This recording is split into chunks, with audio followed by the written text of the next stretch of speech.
Takohemi para se të futemi në klasë, kryente marrëdhënie seksuale me nxënësin, arrestohet mësuesja i mituri mund të jetë baba i foshnjës së saj. Një mësuese në një shkollë të mesme në Australi është arrestuar pasi dyshohet se e ka kryer vazhdimisht marrëdhënie seksuale me një nxënës 15 vjeçar. Charlie Re, 37 vjeç, u paraqit në gjykatë javën e kaluar me fëmijën e saj të porsalindur për t'u deklaruar fajtore për krime të shumta seksuale me fëmijë, raportoi Korporata Australiane e transmetimeve.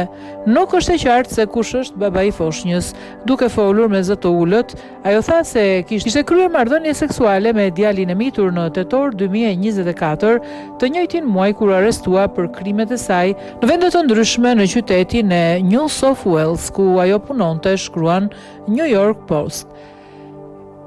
Juris ju tha se mësuesja shkëmbente mesazhe në Snapchat me të miturin dhe në Instagram. Ndoshta mund të kemi një takim të fundit para se të kthehemi në shkollë. Do të sjell lodrën time, shkruhej në mesazhet e mësueses.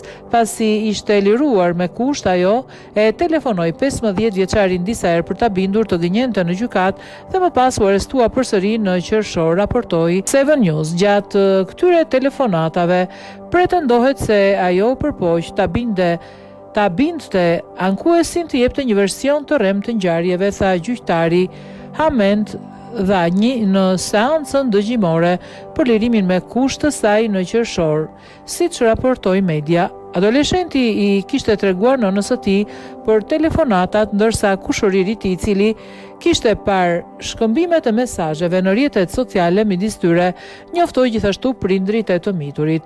Mësuesja, e cila pritej të dilte në gjyq në gusht 2026, pasi fillimisht u deklarua e pafajshme për gjitha akuzat, tani do të dënohet në mars. Ajo e ndryshoi deklaratën e saj si fajtore, ndërsa avokati i saj vuri ndukje se ajo kishte me vete në gjykat një foshnjë 8 javshe dhe kërkoi që çështja e saj të trajtohej me përparësi, raportoi Korporata Australiane transmetimeve.